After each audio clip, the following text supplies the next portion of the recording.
Good evening. My name is Bruce McGuirk. Thank you so much for the opportunity to speak with you again. Let's talk about fear. We live in an age of anxiety and a culture of fear. And that's not just talking about politics, and I'm not just talking about now. When I was 10 or 12 years old, and that's a long time ago, my mother woke me from a very sound sleep in the middle of the night, and she said very softly, "I really, really want to see a scary movie. I want you to watch it with me." I was thrilled. Now, fear and death. Have you ever noticed in a Hollywood haunted house movie or any ghost movie, there is no serious reference to death? There's no grief, there's no sense of loss, there's no sadness. There's just a hermetically sealed death. Fear is the only issue. So, back to Mom and me. We're walking through the house. We went by my sister's room, somehow accidentally woke her up. She wanted to see the movie too. So we're tiptoeing downstairs. We go into the den. Very cozy, pine paneled. We turn on the Motorola. You have to wait a minute. This thing is the size of a steamer trunk. And we tune in the 1963 version of The Haunting. It's in black and white. It would scare a Marine to death. There's no way we should be watching this film. Now, Hollywood and Satan, I'm not linking the two, know how to catch your attention. And in The Haunting, which is right now, I don't want to oversell it, it would be considered pretty creaky now and very mild by today's standards. But in that movie, it's not what you see, it's what you hear. And they're very careful with sound in Hollywood. You may not know half the tricks.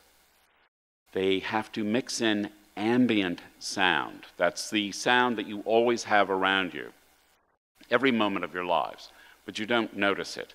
It'll be a very low hiss or roar. It has to be in the background of a film, of a scene shot in a studio, or it's not going to seem real. They draw you in. It seems very real. And in the house, in The Haunting, there are sounds. There is low laughter. There are voices of children who are not there. There is knocking that doesn't make any sense. And suddenly, there's this one shot. Now, why does Satan use distraction? Because we fall for it. We eat it up, particularly the kind of distraction he wants to serve out.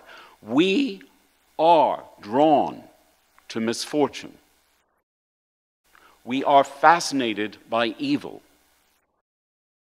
None of us have ever been stuck in traffic because the drivers have slowed down to watch a car being successfully repaired. It has never happened. And that is nothing new. Remember, when Paradise Lost was written in the early 1600s, middle 1600s, he knew he made a mistake because he included Lucifer. No one wanted to read about mercy or the hope of redemption. They just wanted Lucifer to come back. And somewhere, Lucifer is smiling.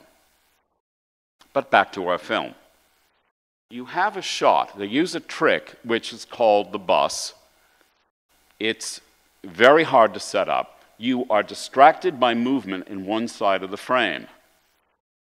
The attack, what you should be watching out for, comes in from the other side of the frame. I don't want to spoil the movie. There is something there that can't possibly be there. We jumped out of our skins. We screamed. I was up on my feet. My father was awoken. He was the Old Testament God of my family. We described what happened to him. Even he got a little freaked out. He sat down to watch the movie. Thank goodness at this point there was a commercial break. We were rolling on the floor. We were laughing. We were crying. I have never been so scared. I have never been so happy. We were victorious over Hollywood death.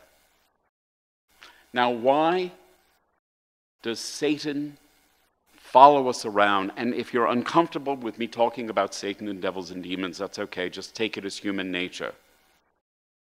We are consumed by our distractions. Death, the idea that we have a limited amount of time on this earth, is the best distraction that could be. It's creepy in our culture. We have movies like The Haunting, we have graveyards, black crepe, all these associations with it. But that should not be our concern. Our concern should be the days we have left and how much life we can live in them and how much good we can do. Think of death if you want. Brood upon it if you want. Feel its cold hand. But at the end, jump up, laugh with us rolling on the floor, and do all the good you can. Fear is useless. It has always struck me, and I've always been caught short by the verse in Proverbs. I'm sure you all know it. Fear of the Lord is the beginning of wisdom. What a great way to start the day. What does that mean? But remember, at one time our language was more robust. There were more meanings for fear. The meaning of fear used in that context meant held in awe, respected, paid attention to. I call for new and improved fears. There should be a fear of death, but a fear which means respect, which means it's something you hold in front of you, that there is an end to the lease, and you must grab your life. You must grab your highest aspirations, and you must seize every day as a gift. Thank you.